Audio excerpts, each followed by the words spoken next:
गो आयोग का बजट बढ़ा दिया गया। देखिए, गो आयोग का अभी धरातल पर काम हुआ नहीं दिखता सर। देखिए, अभी तो बजट बढ़ाया, अभी तो तक गया भी नहीं अकाउंट में उनके। जननायक जनता पार्टी ने जो वादा किया था तो उनको पूर्ण बहुमत नहीं दिया लोगों ने, ये जो एक धारणा है ना बीपीएल बढ़वाने की या दूसरा बढ़वाने की, मैं समझता हूँ अच्छी नहीं है। अगर मैं जरूरत नहीं है तो निश्चित तौर से मुझसे बाहर निकलना चाहिए। अब की बार जब एडमिशन शुरू होगा तो आप वहीं जाइए, आप देखिए एडमिशन के साथ ही किताबें हमारी आने शुरू होगी। जैसे एडमिशन चालू होंगे पहली बार ऐसा होगा हरियाणा में कि एडमिशन के साथ ही बुक्स मिली। नहीं, आंगनबाड़ी अभी खत्म नहीं की जा रही, लेकिन कुछ जगह जहाँ ठीक है उनको मिला है कि उसमें स्कूल खोले जा रहे हैं। 4000 स्कूल हमने पहले खोले। कैथल में 13 प्राइवेट स्कूल ऐसे हैं जिनके पास मान्यता नहीं है, 8वीं तक की मान्यता है, 12वीं तक चला रहे हैं। बाद में जब पकड़े जाते हैं तो बच्चों का भविष्य खराब होता है, उनके लिए आप क्या करेंगे? विभाग अधिकारी आंख बंद किए हुए हैं। देखिए, इसमें अभी कुछ स्कूल इस प्रकार से जो पहले आ रहे थे और जिनके पास मान्यता नहीं थी, अस्थाई मान्यता जिनको हम देते थे, तो उनके लिए हमने अब की बार ये नियम बनाया है कि भाई अगर वो नॉर्म पूरे करेंगे तो तभी उनको मान्यता मिलेगी। पिछली बार भी किया था, अब की बार भी किया, और उनके लिए मैंने सुविधा भी रखी कि अगर कोई समस्या है तो वो बता सकते हैं। लेकिन जिस प्रकार से आप बता रहे कि उनके पास मान्यता नहीं है, अगर हमारे सामने इस प्रकार का कोई भी केस हमें मिलता है या कोई भी अभिभावक इस प्रकार की शिकायत करता है तो निश्चित तौर से उनके खिलाफ कार्रवाई करेंगे। 13 स्कूल तो चिन्हित है सर। नहीं, देखिए, अखबार से कार्रवाई नहीं कर सकते ना जी, अखबार से नहीं पढ़ सकती। लेकिन कोई अभिभावक अगर हमारे पास कंप्लेंट करेगा कि भाई इसके पास मान्यता नहीं है और हमारा बच्चे का एडमिशन किया और हमें इस प्रकार की समस्या है, तो निश्चित तौर से कैथल डीओ के पास इसकी शिकायत विभाग द्वारा की गई है सर, लेकिन क्या लगभग 5 दिन बीत गए, कोई कार्रवाई नहीं, जबकि दूध का दूध पानी का पानी साफ तौर पर दिख रहा है। नहीं, अगर इस प्रकार का कोई भी होगा, आप कहीं से भी मिलते हो तो उसकी जांच कराएंगे। सर, ई टेंडरिंग को लेकर सरपंच लगातार सरपंच है, और अगर कैथल शहर की बात करें तो जहाँ भी बहुत सारे पार्षद हैं जिनके काम नहीं हो रहे सर ई टेंडरिंग की वजह से।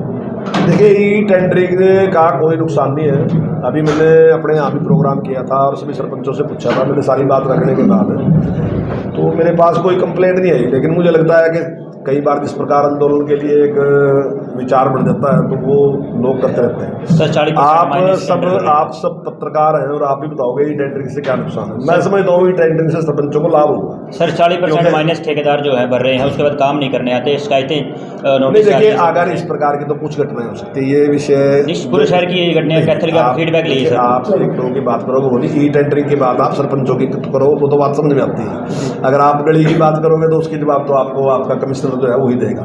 और जहाँ तक सरपंचों की बात है, वो मैं आपसे एक बात कहना चाहता हूँ कि ई टेंडरिंग जो है ये सरपंचों के पक्ष का निर्णय है, क्योंकि सरपंच कोई टेक्निकल एक्सपर्ट व्यक्ति नहीं होता, लेकिन इंक्वायरी किसकी होती है? सरपंच की होती है। और आपने बहुत से सरपंच ऐसे देखे होंगे उन्हें अपना कार्यकाल भी समाप्त हो गया, लेकिन उसके बावजूद भी वो इंक्वायरियों के चक्कर पड़ देते हैं।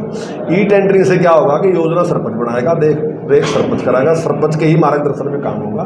लेकिन अगर इंक्वायरी होगी तो उसकी होगी जो ठेकेदार है, इंक्वायरी अधिकारी की होगी या ठेकेदार की होगी, सरपंच की नहीं होगी इंक्वायरी। तो मैं समझता हूँ इससे निश्चित तौर से सरपंचों को लाभ होगा। सर, बीजेपी ने सड़कें खूब बनाई है, नेशनल हाईवे बहुत सुंदर और अच्छे बनाए हैं, क्योंकि वो कंपनियों ने बनाए हैं, उनसे टैक्स वसूला जा रहा है। रही बात हरियाणा सरकार की सड़कों की, जिला कैथल में कोई सड़क नहीं दिख रही जो पिछले 4-5 सालों में बनी हो।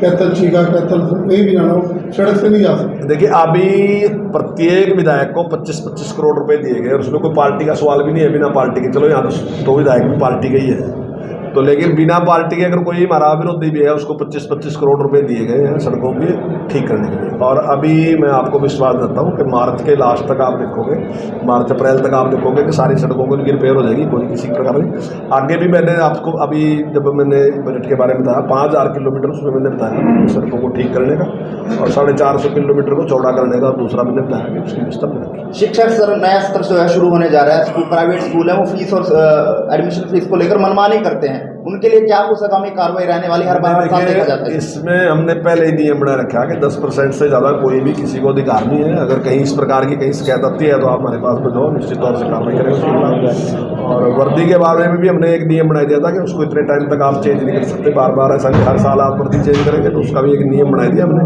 कि इतने टाइम के बाद ही आप वर्दी को चेंज कर सकते हैं। क्योंकि कई बार हमें शिकायत मिलती थी कि आज जैसे हमने अब की बार वर्दी सिलवाई थी बच्चे की, अगली बार दूसरी क्लास में दूसरी वर्दी लगा दी, ये चेंज कर दी, तो उसको भी हमने कर दिया। पाठ्य पुस्तकों के बारे में भी हमने सख्ताई की। सर, हर बार कहा जाता है लेकिन कोई जो शिकायत के बाद भी काम नहीं करते हैं, जनता के जो अधिकारी काम नहीं करते शिकायत के बाद भी, ऐसे अधिकारी को क्या कहेंगे? देखिए अगर काम नहीं करते तो वो यहाँ से अगर कोई शिकायत जाएगी तो निश्चित तौर से कार्रवाई करेंगे उनके खिलाफ। अगर कोई अधिकारी काम नहीं करता, जो जायज काम है वो तो करना पड़ेगा सबको। हाँ, कुछ ऐसे काम है जो हम सर, विधायक लीलाराम जी ने विधानसभा में आवाज उठाई है कि मुंदड़ी के जो अध्यापक है वो माहौल खराब कर रहे हैं, कर्मचारी माहौल खराब कर रहे हैं, उसको लेकर क्या कहना चाहेंगे आप? देखिए वो हायर एजुकेशन के पास है मामला और निश्चित तौर से जांच करेंगे उसकी। अगर वो सही पाया जाता तो कार्रवाई करेंगे। सर, परिवार पहचान पत्र के अंदर जो गरीब परिवार है उसका 9,000 का बिल का एक क्राइटेरिया रखा है सर। 9,000 के बिल के ऐसे बहुत सारे परिवार है जिनके घर रुके हुए हैं, गरीब हैं, इसको बढ़ाया जाएगा सर 9,000 से? आम तौर पे जो मान्यता है वो ये है कि जो मेरा आमदन है मैं उसका 5% बिजली पे खर्च करता हूँ। मतलब ये हमारा सर्वे नहीं है, ये जो विशेषज्ञ है उनका सर्वे है, वो हमने सर्वे नहीं करवाया। दुनिया में जो मान्यता है वो मान्यता है कि जितनी उसकी आमदन होती है उसका 5% वो बिजली के ऊपर खर्च करता है। उसी से ये हमने 9,000 का लिया। लेकिन काफ़ी जैसे आपकी है, ये कुछ और लोगों की भी है, तो हमने माननीय मुख्यमंत्री से बात की थी, हो सकता है इसमें कुछ थोड़ा सा और भी बढ़ा दे। लेकिन ये जो एक धारणा है ना BPL बनवाने की या दूसरा बनवाने की, मैं समझता हूँ अच्छी नहीं है। अगर हमें जरूरत नहीं है तो निश्चित तौर से मुझसे बाहर निकलना चाहिए। ऐसा सभी को बाहर निकलने का प्रयास करना चाहिए। सरकार का भी प्रयास। सरकारी स्कूल के बच्चों की किताबें बाजार में नहीं मिलती, स्कूल में पहुँचती नहीं, अब की बार आपको नहीं होगा। अब की बार जब एडमिशन होगा सुनो, अब की बार जब एडमिशन शुरू होगा तो आप वहीं जाइए, आप देखिए एडमिशन के साथ ही किताबें हमारी आनी शुरू होगी। जैसे एडमिशन चालू होंगे पहली बार ऐसा होगा हरियाणा में कि एडमिशन के साथ ही बुक्स मिलेगी। सर, प्ले वे स्कूल बनाने की बात आपने की है, क्या आंगनबाड़ी खत्म की जाएंगी सर? नहीं, आंगनबाड़ी अभी ख़त्म नहीं की जा रही, लेकिन कुछ जगह जहाँ ठीक है उनको मिलाया कि उसमें स्कूल खोलने जा रहे हैं। 4,000 स्कूल हमने पहले खोले और 4,000 स्कूल हम खोलने जा रहे हैं, क्योंकि जो नेशनल एजुकेशन पॉलिसी है उनका मानना है कि 3 साल का बच्चा जो है उसका दिमाग डेवलप हो जाता है। तो हमारा प्रयास है, जो संपन्न लोग थे वो तो पहले इस प्रकार के बच्चों के स्कूल उनके यहाँ थे, क्रैच वगैरह थे उनके, लेकिन आम आदमी है उसके पास इस प्रकार के संसाधन नहीं थे कि वो अपने बच्चों को स्कूल में भेज सके या इतनी फीस दे सके। तो हमने सरकारी स्कूल में जहाँ दुष्यंत चौटाला 1100 पेंशन की बात करते हो, 250 रुपये की एक छोटी सी राशि बढ़ाने की बुढ़ापा पेंशन में भाजपा ने नहीं, छोटी सी राशि नहीं, आप पूरे देश की पेंशन देखो।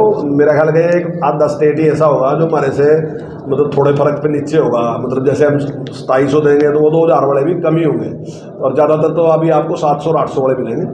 तो आप पूरे देश में सबसे ज़्यादा पेंशन देने वाले हम पेंशन। देखिए जननायक जनता पार्टी ने जो वादा किया था तो उनको पूर्ण बहुमत नहीं दिया लोगों ने। आप उनसे इस प्रकार की कैसे डिमांड कर सकते हैं कि आपने क्या उनसे दिया था? उनकी सरकार होती, जब हमारी सरकार बढ़ी तो कुछ मांगे उनकी और कुछ बातें हमारी थी। हमने दोनों ने बैठ के फैसला किया कि ये बीच की बातें हैं जिनको हम पूरा करें, तो उस पर काम कर रहे हैं, उन्हें हम पूरा करें। धरातल पर काम हुआ नहीं दिखता है जी। गो आयोग का बजट बढ़ा दिया गया, देखिए गो आयोग का अभी धरातल पर काम हुआ नहीं दिखता। देखिए अभी तो बजट बढ़ाया, अभी तो तक गया भी नहीं अकाउंट में। अभी तो थैंक यू सर।